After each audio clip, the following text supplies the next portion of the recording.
It's an unavoidable truth that we all know about Hollywood's sexcapades and did nothing, said nothing. We laughed along with the crowd because some of it just seemed to be reaching so far. For instance, the idea that Kevin Spacey was a pedophile or that he had committed sexual assault against multiple men seemed like a bit of a stretch, but then you look back and realize that on Family Guy, they were making jokes about it. But there was a filmmaker who was telling us very clearly what was going on. Or at least that's what I believe. If you don't know the name Stanley Kubrick, then let me jog your memory. Ever heard of The Shining, 2001: A Space Odyssey, Spartacus, Full Metal Jacket, or Lolita? Yeah, the director of those masterpieces. He was a young New Yorker, a photographer, who financed his own films until he hit it big. After establishing himself firmly with the film Spartacus, and the honor of having worked on 2 films with Kirk Douglas, one of my personal childhood heroes, Kubrick moved to England in 1961 and never returned to the US. In fact, when his crew would film additional photography in the US, he refused to return with them, despite the fact that Kubrick was known for wanting to have full control over every aspect of his films. He was willing to let the second unit film without him rather than return to the US. So why is this? And is there any reason to imagine that Stanley Kubrick would prefer his films at private sets and locations instead of Hollywood? I think the answer is yes. But let's take a look through Kubrick's filmography and see if there are some common themes, and if you're well versed in his films, you know there are. First, the rather Freudian fascination with bathrooms. There's one in almost every film he makes. In fact, probably the only joke that I can think of that was actually a joke in 2001: A Space Odyssey was the insanely complicated directions behind using a space toilet. Then, the dehumanization of people. Secrets, abuse of power, violence, rape and or sexual assault, and finally, child abuse. Now, there's way more, but that's a good starter list. Strangely, there's a bathroom in almost every Kubrick film, but aside from perhaps a sort of funny commentary on one of the ways we're all the same, there is some interesting psychology behind this single theme, but it's enough for a whole video. So here's the link to a very interesting study on the topic of bathrooms and psychology. One thing I will mention is that it seems to provide good evidence that women are harshly judged based on bathroom-related business more so than men are, which is an interesting idea that we'll explore in a little bit. Dehumanization. Virtually every Kubrick film talks about this. The psychology of war in Paths of Glory and how it dehumanizes all the people involved. The Nazis are referenced as well as Rippers devolving into seeing the Russians as unhuman because of his impotence in Dr. Strangelove. Poor demented Humbert Humbert in Lolita, who is driven to murder.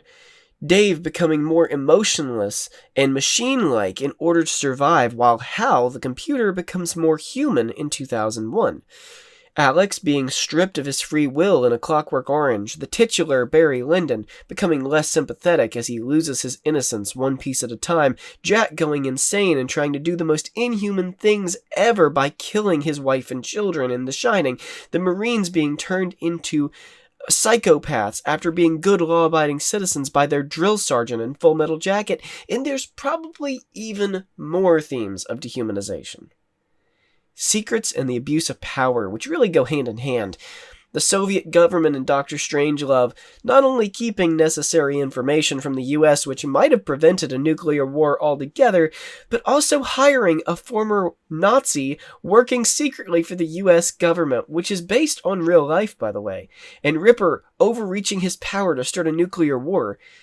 That's a ton in just that one movie. The government does this again and again in Paths of Glory, and there are some allusions to governmental abuse, particularly in the Ullman character in The Shining.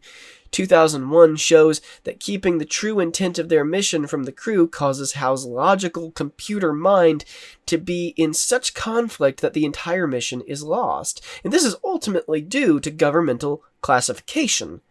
This is perhaps almost dehumanizing as well, as it shows the government dependent on a machine so entirely and deeming human knowledge to be an interference. A Clockwork Orange is almost about nothing else. Alex is forced by the government police state to be quote-unquote cured of his violent impulses, and then he's used as a political tool again and again when the would-be new leaders of the country lie about his plight throughout the film to overtake the old government. Barry Lyndon uses his money and influence to abuse his wife psychologically and his stepson physically, and flees from the government of France at one point, who force him into their service.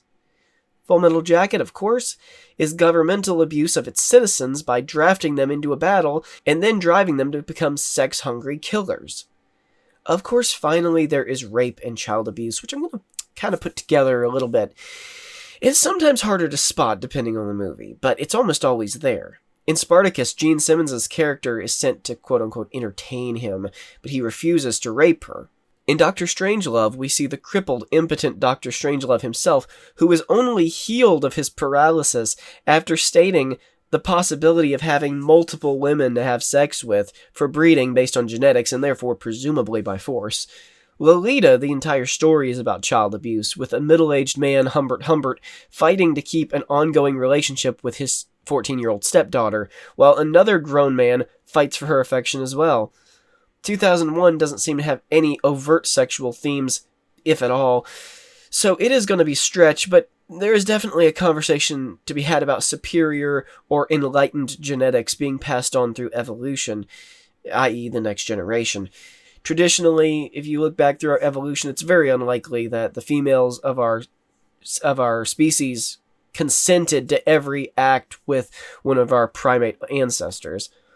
Many of film analysts have discussed the possibility that due to the creepy attitude he has toward him from the very beginning, that Jack may be abusing Danny sexually, and even excluding that possibility, we know he is physically abusive, both himself and possibly with the ghosts that he seems to be shining himself. There certainly is an implication that Danny might have been sexually abused by the hag from the bathroom in room 237. Barry Lyndon beats his stepson, and even after he becomes an adult, he continues to do this. And of course, the implication of the soldiers having sex with a very young prostitute in Full Metal Jacket, though her age is never discussed, I mean, she's clearly like 14, 15. So for the sake of fairness, I've listed all of these things and all of these films and these similar themes in his filmography, just to show that these are themes Kubrick seemed obsessed over, but there is a movie that I think perhaps hit too close to the real-life mark. Kubrick's final film, Eyes Wide Shut, contains all of these themes, but this time the difference is that it isn't governmental or personal themes of abuse. It's the implication of American elites committing not only tabooed actions and abuses of women in secret, in which the women seem forced into complicity, but also engaging in a cult that seems dictated to by their status and influence. Does that sound familiar to you? Now, as I said, I am actually working on a show that debunks conspiracies, and I've released one episode already, but considering this Hollywood conspiracy seems to be all but confirmed, instead of debunking it, I want to explore it through the lens of Stanley Kubrick. Let's set some ground rules, though. I will be referencing other conspiracies that I do not believe in myself, but because Kubrick was a master of symbolism, he probably intentionally referenced these things to give us certain ideas subconsciously. Things like the Masonic symbolism that almost certainly couldn't be accidental, but also the Illuminati and witchcraft elements. None of these conspiracies I believe, or at least I don't believe them in a traditional sense, while I do believe that there are political and societal forces, as we've seen in Hollywood, that try to subvert and influence our society at large. I don't necessarily believe in some vast conspiracy. It's much more likely just a bunch of people working in tandem for their own selfish power grabs and desires, rather than an attempt at ruling the world. Now that said, just because I don't believe in it doesn't mean Stanley Kubrick did not believe in it, as his daughter seems to indicate when interviewed by the always entertaining Alex Jones. In addition, I want to keep in mind one quotation from Kubrick that carried over all of his work. So all that said, let's jump into analyzing possibly my favorite movie of all time, Eyes Wide Shut. The film, first and foremost, is a dream. The novel it's based on is a German book called Traumnovelle by Arthur Schnitzler, which translates directly to dream story. It is meant to be a nightmarish dream that the main character is having. He never wakes up, and physically, in either the book or the movie, we are never told specifically that it is a dream. But rather, it's an awakening spiritually and emotionally. And while parts are Bill reliving waking experiences, very little of it reflects any kind of reality, and so it should all be treated as a sub-reality. It's more about his subconscious, but this is important because it means Bill is aware of everything that he realizes in his dream, but subconsciously or consciously he has repressed that knowledge in favor of a more positive, optimistic view. A dream world that he lives in while awake. So he, and we the audience, see these events clearly while asleep, hence the title being a play on the phrase eyes wide open and eyes shut as in dreaming, or sleeping.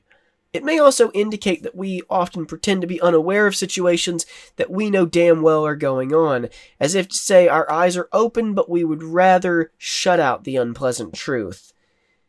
Both interpretations work with the themes of the film. Eyes Wide Shut starts with the only completely out-of-sequence shot in the whole film, showing Alice undress after the party that they have yet to go to. I'm probably not the first to point out that Alice is undressing between two classical pillars, which is a common Masonic symbol, as well as a mirror. Mirrors are something that Kubrick uses a lot in his films, and in this film particularly, mirrors seem to indicate Alice's double nature. Also, there's only one shot where we see her in a mirror where she is wearing any clothes, and ironically, it's the one time that she's completely alone in the room. As this opening shot presumably is taking place with our main character, Bill, changing somewhere else in the same room, that seems to suggest that perhaps being naked does not represent being exposed, at least not for Alice, but is actually part of the figurative mask she wears, and we see later that her sexual desires as she presents them to Bill are actually a deception, so possibly her attractiveness and her naked body are a distraction in her own eyes. Also, in the next shot, her dress is on. The shot is shoved in between two black title cards, which are possibly indicative that maybe this is what the main character is seeing as he's drifting off. As if the black title cards are his eyelids? Now that might be reaching a little bit. Either way, the shot is out of sequence, so it seems to demand attention. Moving forward, we see our main character, Bill Harford. And until I started watching Gravity Falls, I never put together that his name might even be a reference to the dollar bill, which also brings to mind Masonic symbolism. Bill obviously doesn't take much notice of his wife. It's like she's a fixture in his life rather than his actual life. Also, we see his very first line is asking Alice where his wallet is, and we see as the movie goes forward that Bill loves flashing his money around. In fact, someone tallied up all the money he spends during the film, and it's really outrageous, but since it's a dream, we can just imagine that these expenses don't matter. The point is that subconsciously, Bill identifies himself with money right down to his name, which may be entirely symbolic and not his actual name. This may partially be because he sees himself as the provider, or it could also be about power on some level. Although being near power seems to be what Bill wants rather than to have power, but more on that in a little bit. Alice and Bill go to a party, leaving their little girl with a babysitter. Their little girl's name is Helena, probably named after Helena, the wife of the Spartan king who was kidnapped by the Prince of Troy. Now that's probably because Bill's subconscious fear of his wife being stolen away from him, or perhaps a subconscious fear in hindsight that his daughter will grow up to be like her mother and be unfaithful. A small hint about Bill's inner adulterous thoughts is how he asks the name of the babysitter, even though he never says her name in the following moments. Alice forcefully says the babysitter's name herself, as if to take charge before Bill can.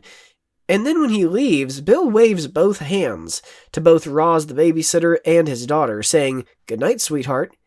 It might be stretching it a bit, but most people waving to their daughter and a stranger would make the effort to differentiate who they were talking to. You be good, baby. Bye. Good night, sweetheart.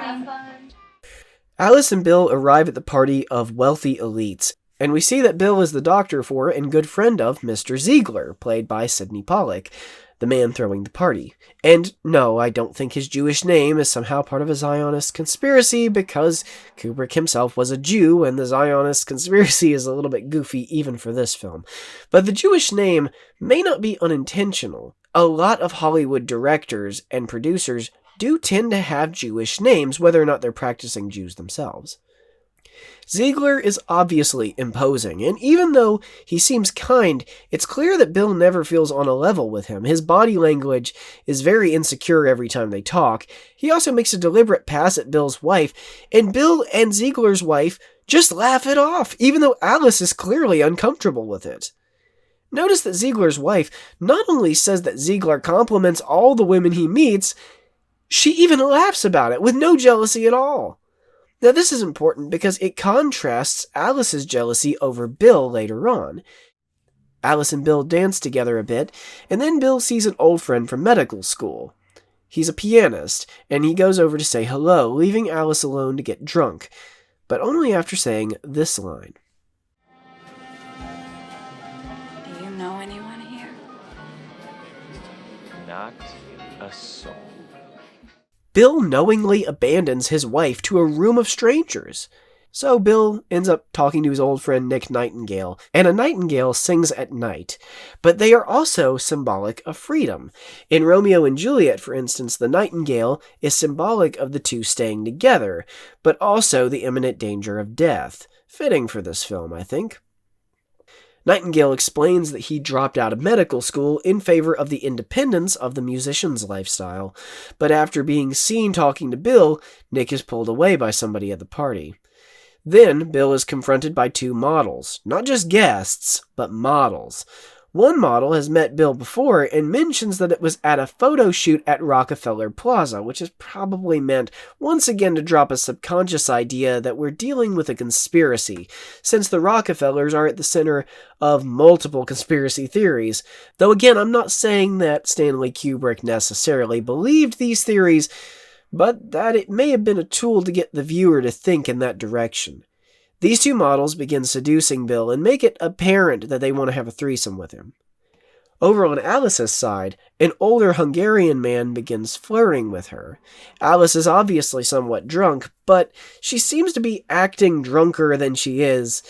I say this because she's acting pretty normal until they start dancing, at which point she begins to act incredibly docile.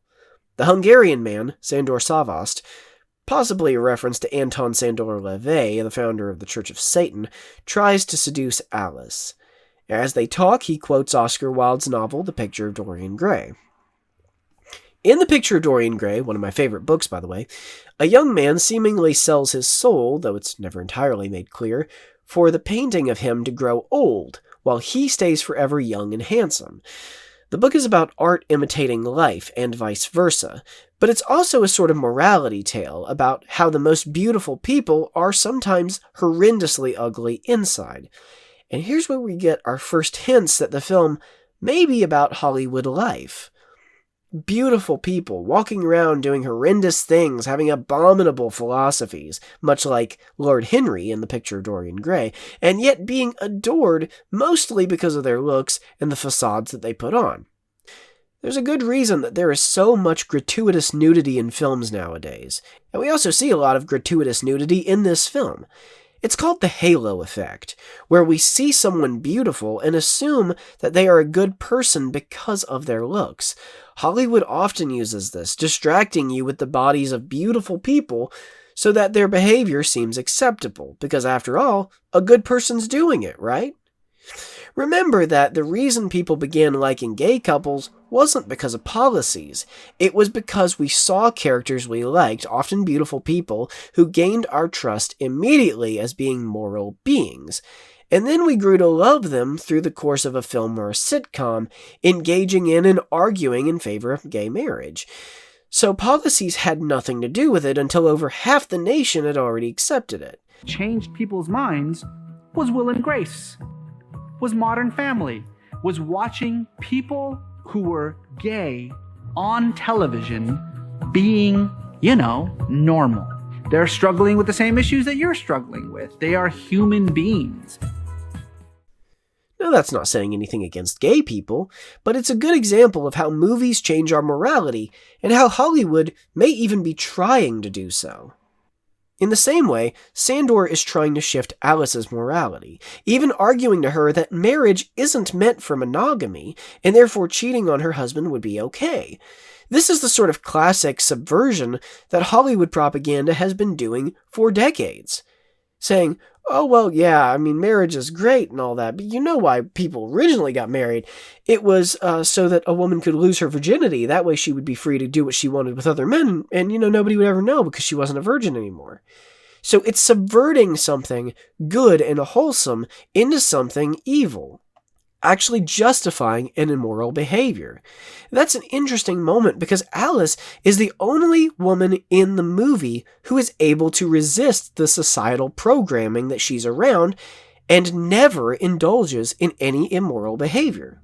Literally every woman in this film does indulge in their own immoral proclivities. Alice does show later that she's considered cheating on her husband before, but never did, even though she had the opportunity. So back over with Bill, he stops when he sees that the situation is going towards sex, but isn't willing to directly say no to the girl's advances. This may be a lack of willpower due to societal programming, but isn't saying no because he knows giving a no will be considered a yes. He is then called away by a butler who takes him to Ziegler, and Ziegler is with a prostitute who has overdosed on speedball. But the horrifying thing is, they take their time going back to this bathroom where Ziegler is with the prostitute, and yet he's still getting dressed. Getting dressed is really the wrong word. He's putting on his pants. He's had more than enough time to do that, which seems to indicate that Ziegler finished having his way with her, even though she lay dying of an overdose. Bill talks to Mandy, the prostitute, and gets her through the overdose and tries to keep her conscious. She recovers, and immediately Ziegler wants to get her dressed and out of there.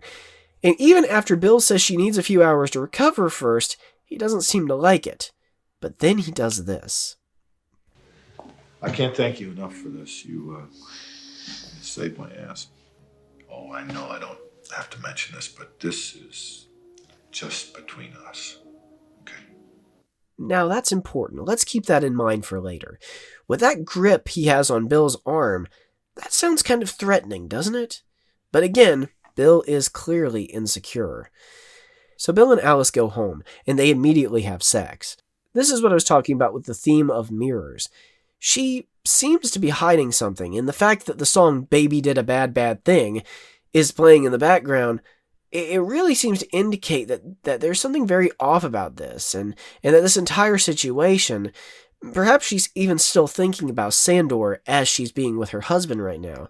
There's a lot of interpretations you could see from this moment. And I think the important thing to take away from it really is that Alice is choosing this life when she has a myriad of other options.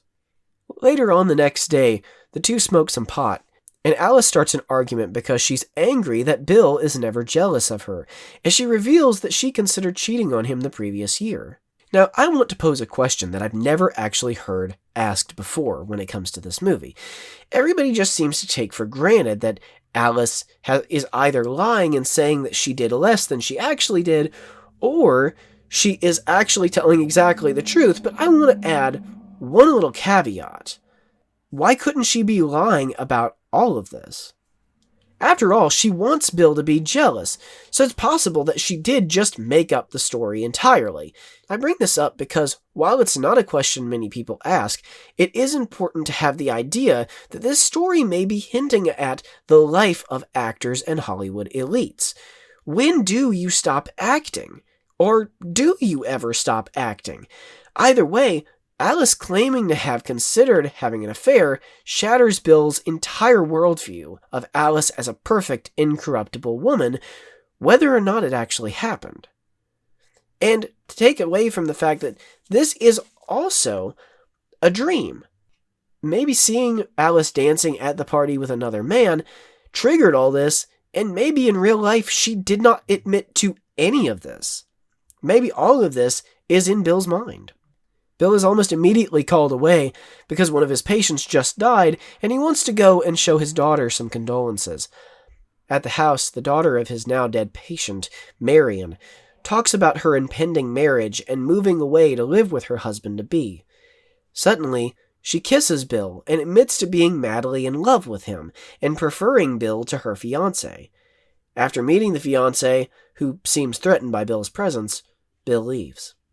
Now, there's probably enough symbolism and subconscious scenery in this room to make an entire video, but I'll leave it purely at this. Bill actually does say, hey, listen, you don't even know me, so, why would you be saying that you're in love with me? And there's actually a good reason behind that.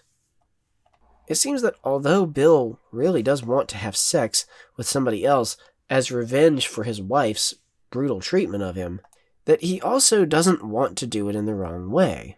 Bill sees himself subconsciously in his dream as being a noble person who just can't take advantage of some poor mourning woman. Wandering the streets, he runs into a prostitute named Domino, who he almost has sex with, but doesn't because Alice calls him. We get the sense that he was considering having sex with Domino to hurt his wife in revenge, but it's not really made clear. Another interpretation is that because this is a dream, Bill is now confronting his own sexual desires that he has kept from his wife, as she has kept her desires from him also. He leaves her apartment and accidentally wanders onto a cafe where Nick Nightingale is playing. He meets up with Nick, and Nick tells him that he will be playing at a secret party that night, and Bill convinces him to give him the details. Bill decides to sneak into the masked party by dressing in a costume and pretending to be one of the wealthy elites. This is probably to illustrate that he does not belong in this group of high society elitists, and that he maneuvers his way into their ranks of the elite only through tenuous connections and pretending to be somebody that he actually is not.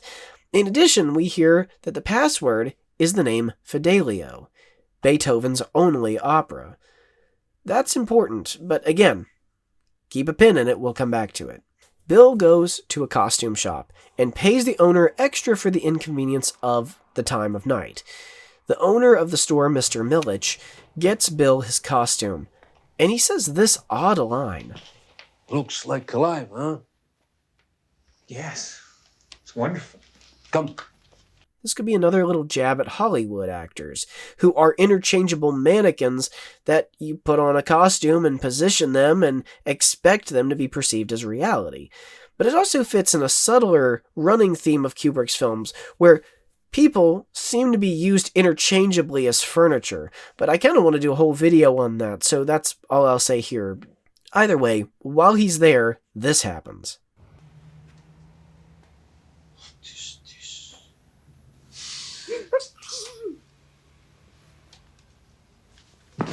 This is my daughter, and couldn't you see she is a child? You will have to explain to police, or I kill you for this! I promise! I'll kill you! I'll kill you!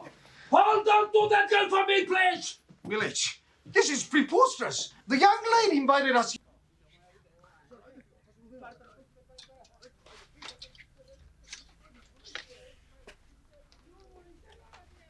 It seems almost Tarantinian in how random this scene is, but it's actually in the book, and symbolically it's very significant.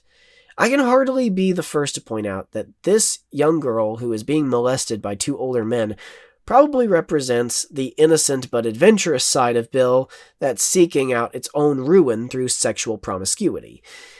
At least, this is what the original novel seems to be suggesting. While Milich, the owner, represents Bill's conscience trying to save him.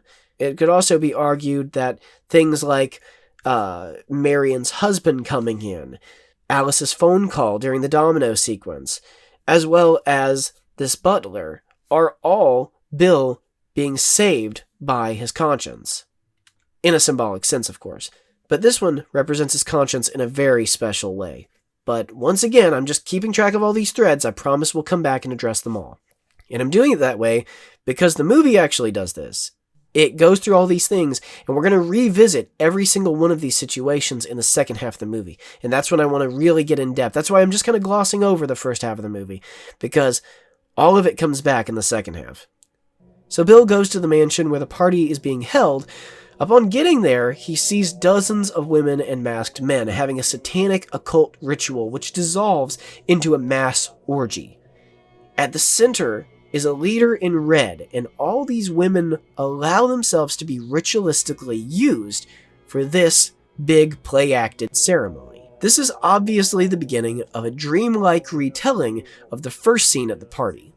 Bill is reliving his experience at the Ziegler party metaphorically, seeing the fancy outfits as the uniform one must wear within high society, and seeing the metaphorical masks he and everybody else wore at the party that make up the illusion of polite society, but this time they're literal masks. He even receives a nod from someone high above, seemingly approving of him. This is supposed to be Ziegler, and this implies that Ziegler may be metaphorically above Bill, granting him approval, while Ziegler himself is not the ultimate leader of this high society, and could even himself fall one day. Bill is taken off by a woman who warns him to leave. "Leave while you can," she says, but he stays a while. After a long time of looking around and seeing all of these sexual fantasies lived out, another woman shows interest in Bill, and he's about to go off and have sex with her, when the first woman comes back and takes him away, warning him once more, "Get out while you can." After this, a butler comes and gets Bill, and takes him back before the red-cloaked leader, who demands Bill use the password of the house, which Bill does not know. Then, he orders him to unmask himself, then demands Bill strip, and Bill hesitates and is threatened that the group will, well, you know. Then the masked woman from earlier appears, and offers herself as a sacrifice to save Bill. Red Cloak accepts the sacrifice, and she's taken away. Then Red Cloak threatens Bill not to tell anyone what he has seen, and Bill leaves, heading for home. Now, all of this is a lot to take in, I know. First, Red Cloak is sitting on a Masonic-looking throne, and obviously is a representation of Sidney Pollack's Ziegler character from the beginning of the movie. He also sits on a throne that has the secret coat of arms of the Russian Empire, which was abolished with the Russian Revolution of 1917. Obviously dressed in red, this could be a nudge that Red Cloak represents the Russian government in some way. I say representation because this is all a dream. Red Cloak is English, though, which Americans assume to mean that a person is smarter, which, that's the reason John Oliver has a career. He's in a mansion and obviously in control of these hundreds of rich people and beautiful women, which is possibly how Bill sees Ziegler. Smarter, more powerful, and definitely richer.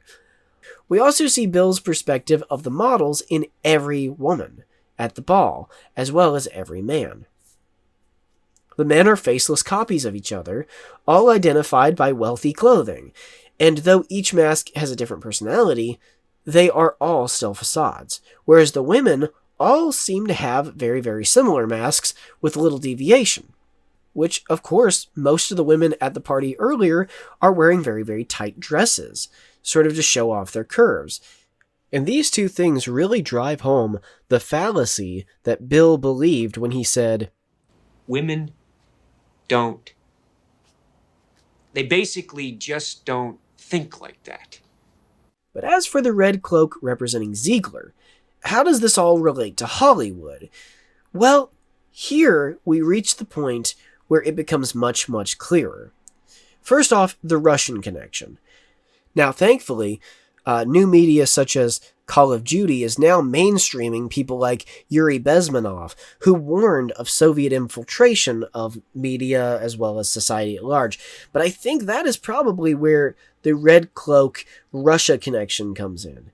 It's sort of to show how these sort of evil communist subversions come in to break a society, and how Hollywood may also be behind that, sort of orchestrating that, making it more palatable. And people, of course, like Yuri Bezmenov, did mainstream that idea. He was somebody who warned his entire life as a former Soviet Russian that this is how they are trying to destroy Western culture, Western civilization. Tear it down so that you can build something new. Sort of like Karl Marx always said he wanted.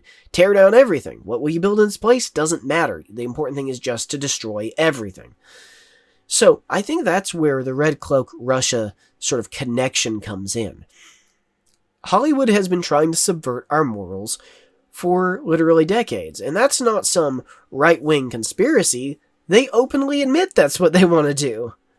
Here we have a powerful man who hits on everyone, has sex with everyone he wants, sexually abuses his partners, yet he is protected, completely protected, and defended even by some of those very women he abuses while it's convenient to them, and threatens other men to keep secret his actions, and is protected by societal influence despite himself and others openly joking about his promiscuity. Sound familiar to anybody? Finally, I'd like to thank Harvey Weinstein, the Punisher, that's his nickname. Harvey Weinstein, Bob Weinstein, God bless him. My friends at Miramax for making this film, especially Harvey. The tough guy on the playground with the biggest heart. Thank you for saying you'd do anything for your friends, and you always do. Thank you. My agent, Kevin Uvain, and God, Harvey Weinstein, the Punisher, Old Testament, I guess. Especially the bomber Weinstein, my godfather. It's better than I do. Sometimes I call him Jennifer. It's a pet name. I want to thank the Mashpuka Weinstein. Mazel tov. A little rough around the edges, but a heart of gold. Congratulations, you 5 ladies no longer have to pretend to be attracted to Harvey Weinstein. No, obviously Weinstein wasn't the only one. If you think that, you're silly. Everyone knows that producers and executives have been sexually abusing actresses for decades, even child actors. But have we stopped it? No. No one has. And while many women have no voice and are horribly used, some protected and even thanked Weinstein. After all, if we put all the blame on him, people ignore the execs at Universal, at Fox, at Disney, and others.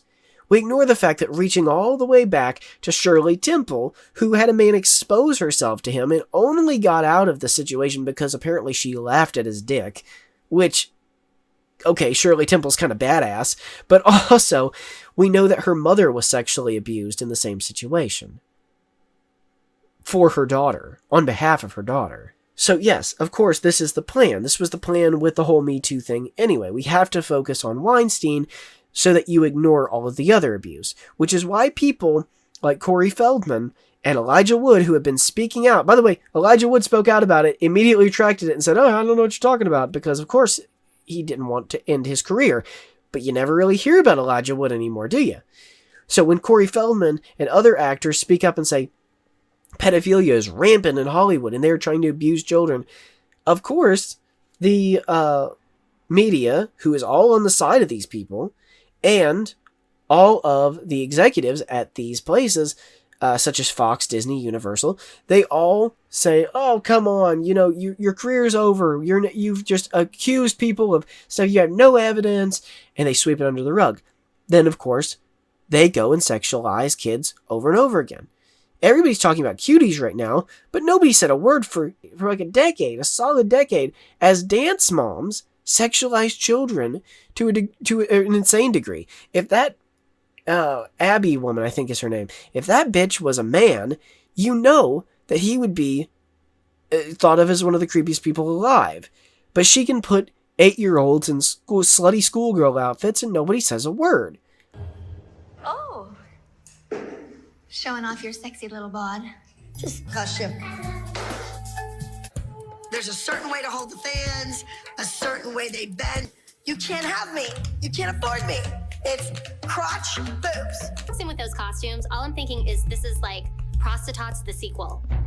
As a the audience should think that you are nude. Oh, that's an interesting costume. Don't do one front, one back, then.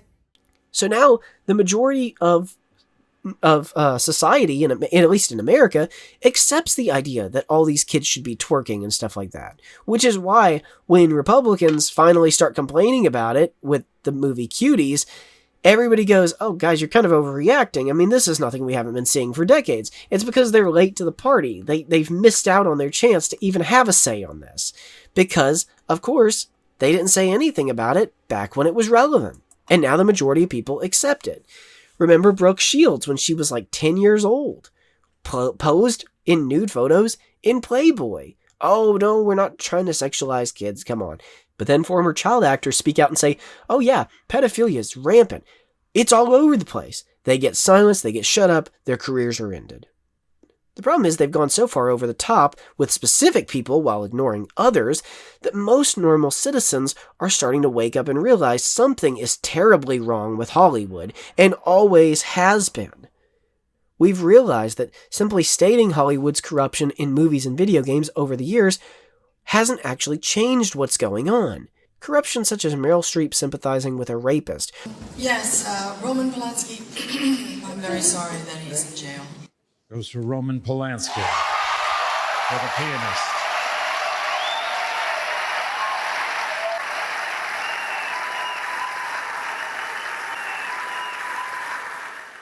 Oprah befriending Weinstein, and the hundreds of women saying they were raped by Weinstein that could have spoken up and ended it, but instead allowed generation after generation of other women to meet the same fate. That's obviously indicative that these women were being forced into complicity through violence, threats, or possibly the end of their career.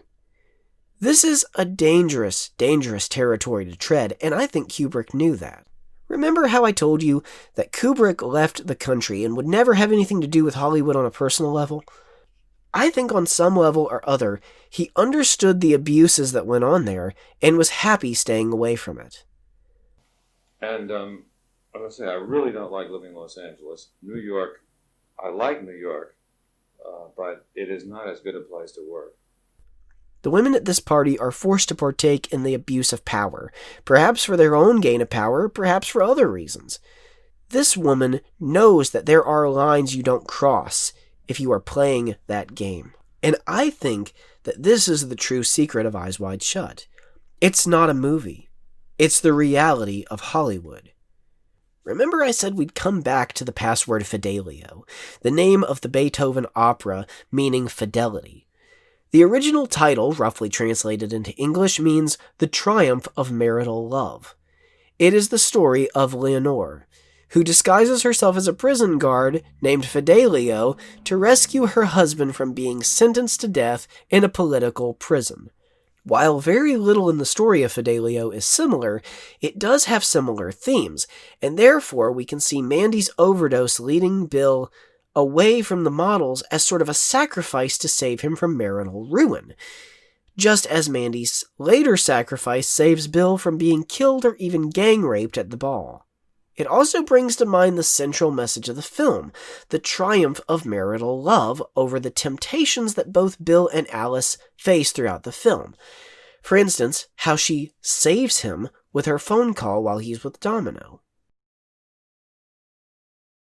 Upon returning home, Bill stops by his daughter's room to look in, and it seems as if he's seeing her for the first time. Certainly he has a heightened awareness of the life ahead of her.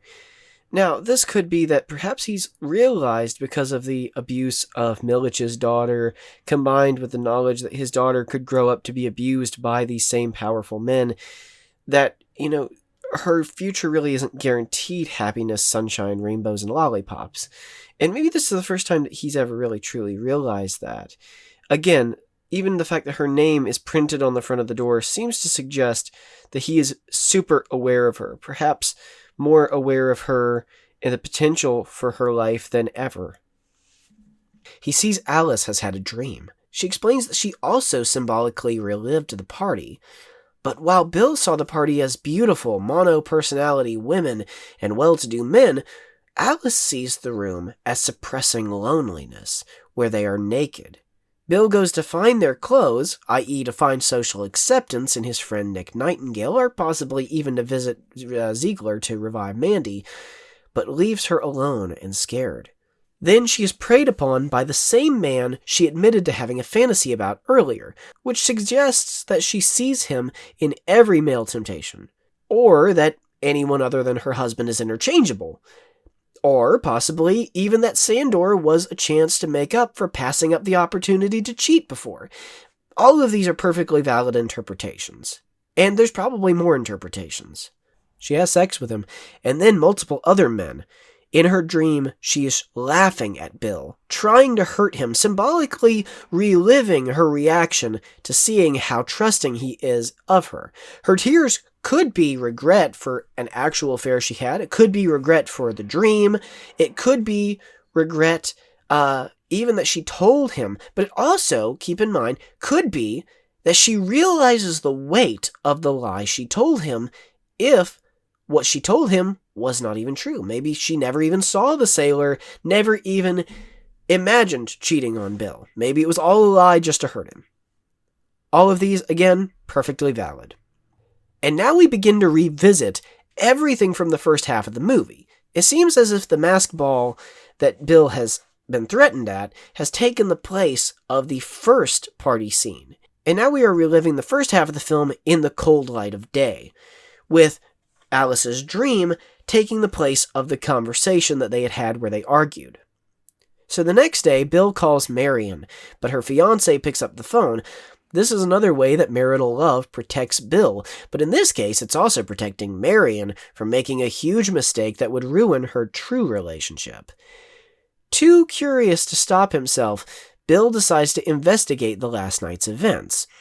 He goes and finds the hotel where Nightingale was staying, only to hear from a desk clerk that Nick had been taken back to his hotel by two large men who retrieved his stuff and carried him out bruised. A funny little thing about this is that the hotel clerk that he talks to is actually gay and is very clearly interested in Nick.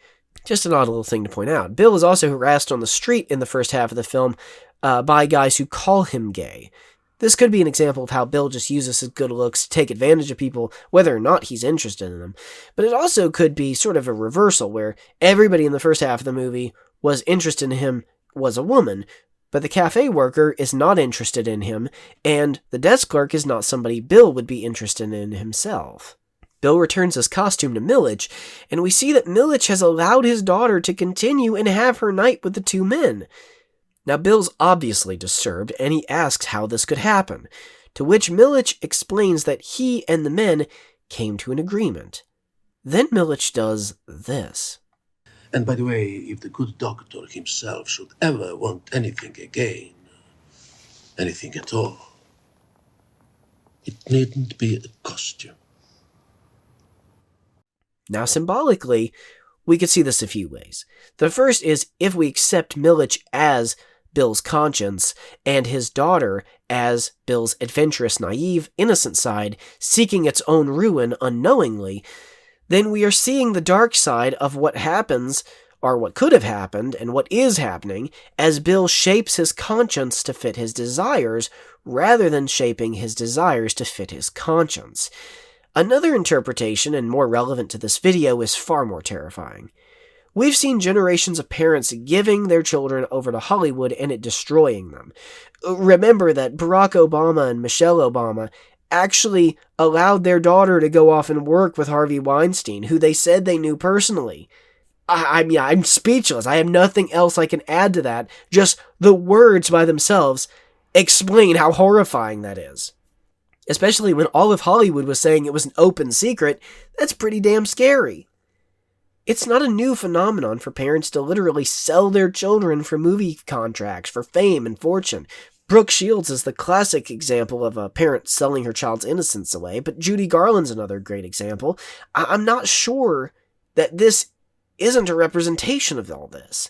After all, we've seen young men and women, like I said earlier, silenced for generations trying to speak out about their molestation by Hollywood executives who continually shouted them down and called them attention seekers. Again, while the women of Hollywood today are heralded for speaking up against Harvey Weinstein. So I guess it only counts if you were a consenting adult who kept it a secret for many, many years.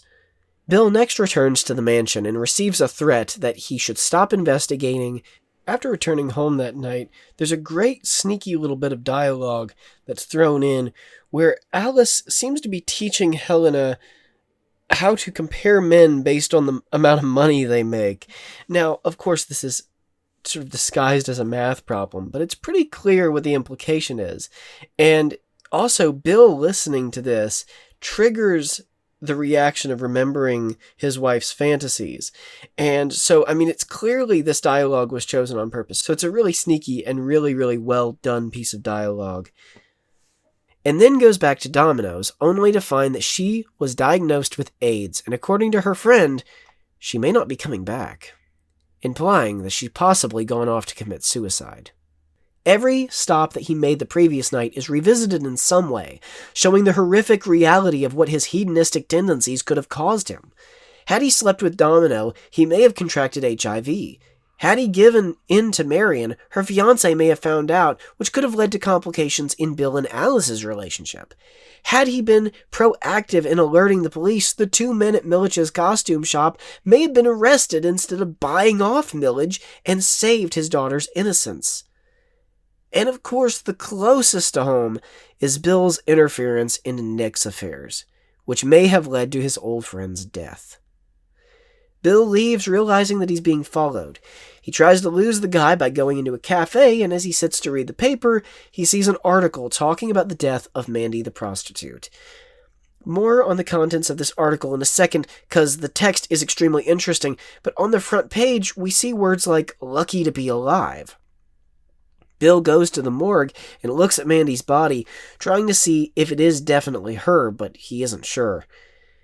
Then he gets a call from Ziegler, of all people. He arrives, and Ziegler admits that he knows what Bill's been up to because he was there.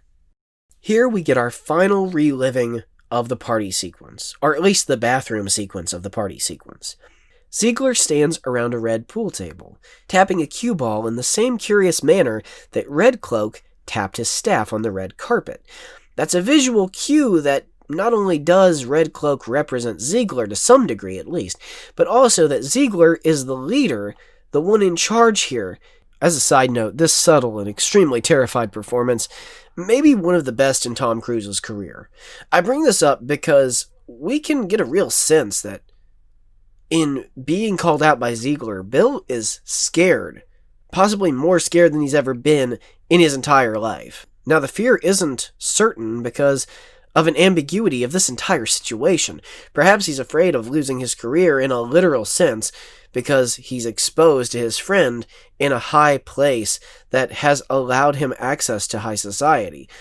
But in the context of the dream, Bill may be scared for his life, knowing that Mandy may have been murdered. He explains to Bill that he's the one who had Bill followed, to make sure that he didn't get into trouble. He walks Bill through the day and explains that Nick Nightingale was merely forced onto a plane back home and that the bruises were minor. And he also explains that those were not just ordinary people there. If I told you their names, I'm not going to tell you their names, but if I did, I don't think you'd sleep so well. He explains that Bill made a series of small mistakes that he hasn't even considered until Ziegler points them out. Sometimes that happens a lot in dreams. Ziegler then says that everything might have been staged.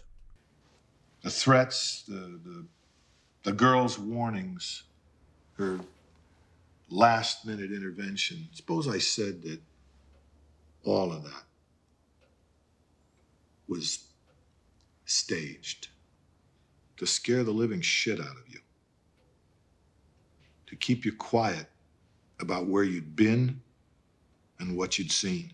Bill pulls out the newspaper clipping and shows Ziegler the paper, at which point we get another close-up of it. Apparently, Larry Salona is an actual news reporter who was hired by Kubrick to write these papers to make them more realistic. Yet there's something curious about them. There are two repeated lines. The first being, hotel by security personnel after her agent asked them to check on her, and the second being, she has many important friends in the fashion and entertainment worlds.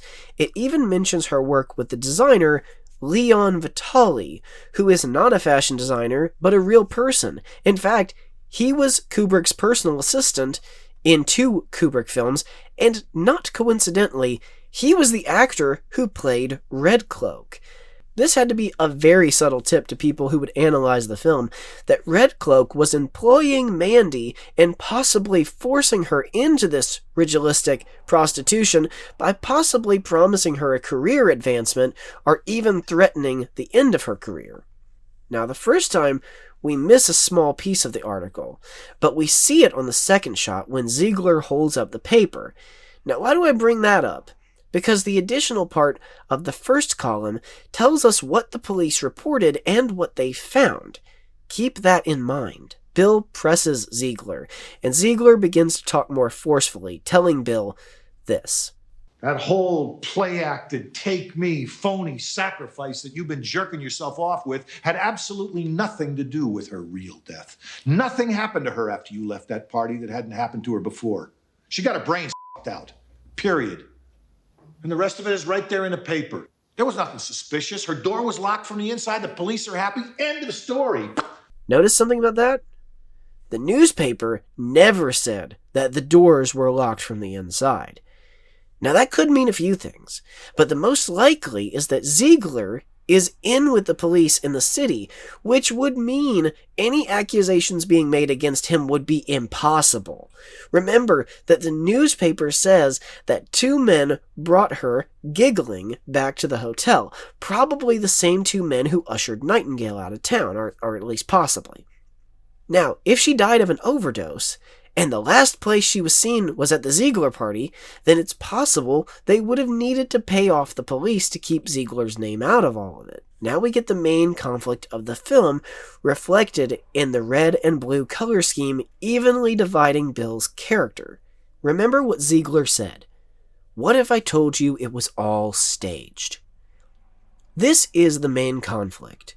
Is it better to accept a comforting lie or tackle a terrible truth?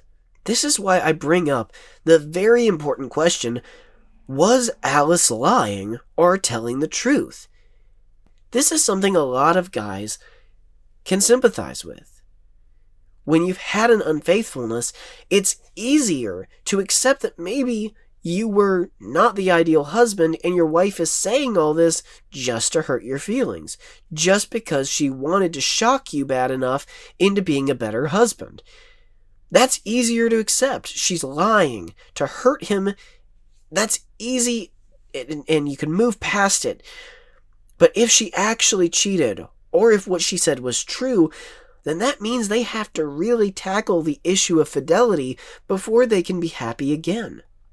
The same truth is here. Is Ziegler lying? Was it all staged to scare Bill? Or was Mandy actually murdered? Is it possible Bill was in real danger? If it was staged, then it was just a bunch of perverts defending their secret rendezvous. But if these powerful, wealthy people are truly abusing their power and making legitimate threats, how would we even begin to pursue justice? Especially when they have the sort of power that they wouldn't get in trouble with the police. And that is the question we also have to ask ourselves when it comes to Hollywood and to the elitists who run all of the media, including the news media. Symbolically, at this point in the movie, I think Mandy also comes to represent the vision of Alice, or at least the vision of the relationship that he had with Alice actually being completely destroyed. Because the reality is, either this was a lie, which is the more comforting outcome, it makes you feel better inside to think, well, maybe she lied and it was all just to trick him into being better. Or maybe Mandy was really murdered and Alice actually did cheat. But here's the important thing that both of those questions are ignoring. Mandy is still dead. Whichever outcome doesn't matter, whether it was self-indulgence killing itself, killing the relationship itself as Mandy's indulgence in drugs killed herself, or whether it was murder by Alice going out and actually committing an act of unfaithfulness. That doesn't matter. Ultimately, The question is really obscuring the issue that Mandy is still dead. The relationship as it existed, no matter what, is dead. The only question really is, do you accept the comforting lie that makes it easier to move on with the grieving process and come to something better, or do you accept the horrible truth that may be lying under the surface, maybe it's not, but it may be there, and do you accept that horrible truth and hope that you can move on to something better without the reassurance that you ever can? And perhaps that's the most horrifying thing about unfaithfulness. There's just no way to ever know the truth for sure. Even if you catch the person in the act of cheating, you'll still never know the whole truth of what brought you to that point. And it's the same in Hollywood and with the media. We will never know exactly the whole story of what and why we have reached this point, but we have to all stand together and acknowledge that whether the truth is that this is malicious people serving their own ends or people who are genuinely misled doesn't matter, because the trust we had in those institutions is still dead. And in a funny sort of way, now that we know that its existence was a lie for at least a good bit of time, maybe it's better that way. Just like it could never be better for Alice and Bill to live together in this lie, knowing the truth is still better, even if it killed the life they had before, because now they can work towards something genuine. But life goes on. It always does. Until it doesn't.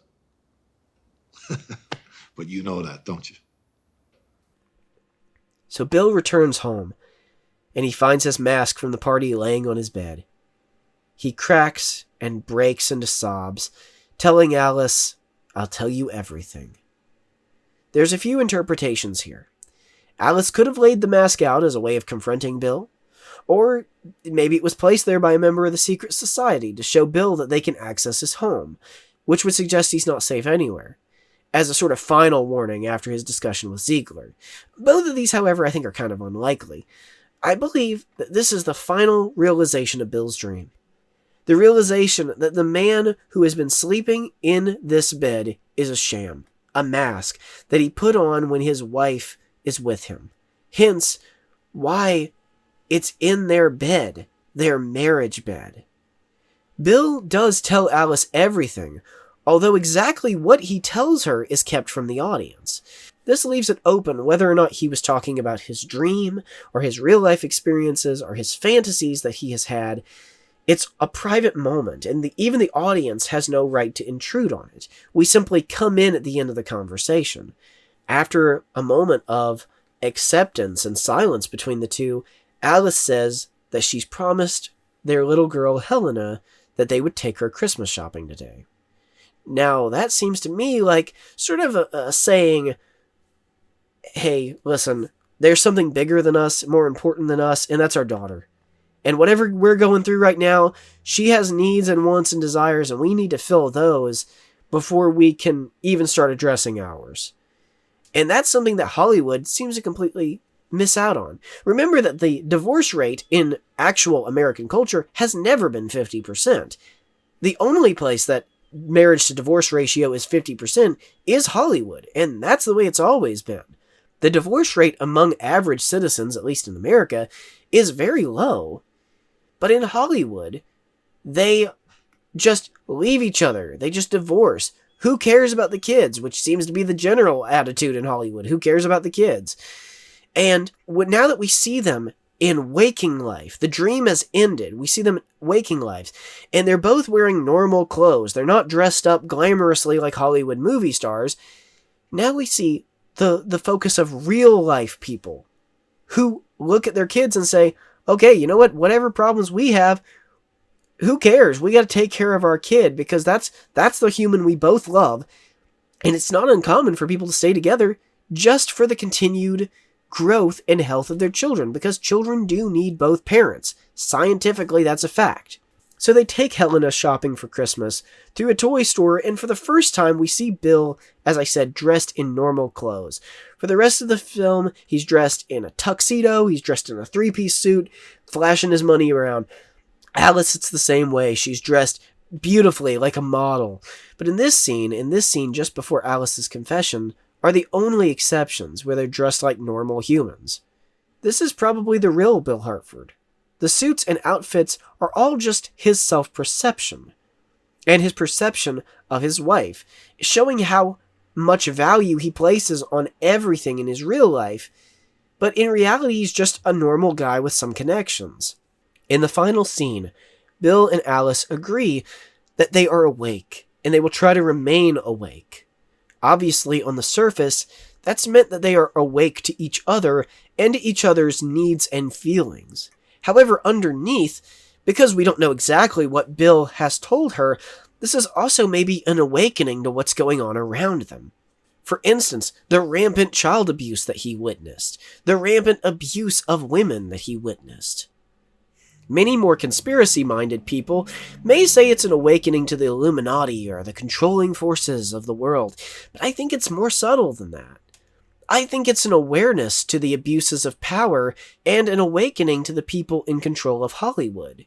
Both in Kubrick's film adaptation of Lolita and in the novel it's based on, this same message exists, sort of showing how societal programming through the media and through seeing what actors and actresses are doing and making seem good to the public directly influences people's morals and the choices they make.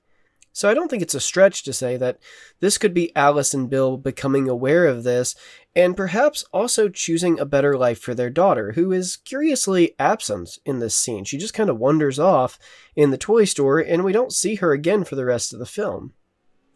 In the film's final few seconds, after discussing the fact that literally stating outright, which is not very common in a Kubrick film. They don't normally just state a message in the film outright. In fact, even though this was a line almost taken verbatim from the book, it seemed odd that they would have left this line in. I only say that because in A Clockwork Orange, the line in the book that the title comes from is cut out of the movie, which is why they never say the word Clockwork Orange. Alex says in the narration of the book, "And what about me? Am I supposed to be like a Clockwork Orange? You know, as queer as a Clockwork Orange?" In this film, in Eyes Wide Shut, he allows the characters to say, "We're awake now, and hopefully for a long time to come. And no dream is ever just a dream." That is very interesting, because it's something that really states very, very outwardly and very openly that, hey, listen, you know what? Yeah, it's a dream, but there's a lot of hard reality that we are telling you about. Hollywood is a dream. A movie is a dream.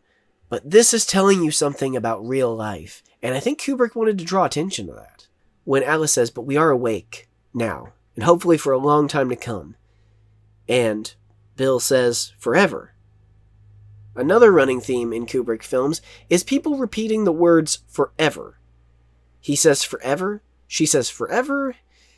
Forever. Let's not say forever. That word scares me. You notice it in The Shining, too. "Come play with us, Danny, forever and ever and ever." Those words are said a lot in Kubrick's films, and it seems he has a fascination with the idea of forever. I would like to do a whole other video about that, so I won't go into detail. But I have some thoughts about it. Then Alice says, "But I do love you, and there's something very important that we need to do as soon as possible." Bill asks what that is, which Alice responds, "Fuck." And that's where it ends.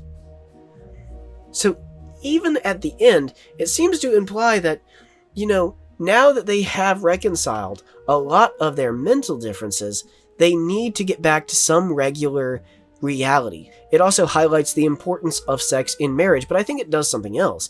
It sharply contrasts from the beginning of the film where they had sex, and it seems as if there was a deception going on. Every other sexual encounter that Bill has been looking for has been predominantly about lust or fantasies. And in this case, coming back home to his wife and having addressed reality for the first time, it seems to me that this line is suggesting that they need to have real intimacy for the first time. We've addressed all of these things, and now, forget all the lust and stuff that we've sought after. Now that we are married mentally, I think we need to revisit the physical stuff and perhaps be fully, truly transparent, fully, truly vulnerable to each other. All of these perversions that we've seen throughout the movie are just Hollywood fantasies. The orgy, the prostitute who seems too good to be true and turns out to be too good to be true, the infidelity of Marion, the fantastic sexual fantasies offered by the orgy. All of these things are fake. And even the glamorized way in which a young girl is pimped out. So, I mean, that just goes to show, even that is a fantasy. The fact that she's so well adjusted and just sort of takes all this, and she's very docile and all this stuff is happening around her, even that is a Hollywood fantasy. But, coming home to his wife in the real world, sex is real. Marital sex, the triumph of marital love, and marital sex by extension, is very important to the survival of the marriage and to the love between these two normal, everyday people. It's not a perversion. It's not about lust. And yeah, I think you could argue with the way Hollywood's tried to subvert, promiscuous, random sex with every stranger you meet is somehow going to make you happy. With all of that subversiveness against marriage, this film seems to be saying the exact opposite, that all those things are Hollywood fantasies. They're dreams. It's a dream story, a Traumnovelle. Open your eyes and go out and live and actually have meaningful relationships, because none of that sexual stuff is ever going to make you happy the way coming home to your wife will. And real life is so much better. So we just have to wake up. Literally, wake up and don't live your life with your eyes wide shut.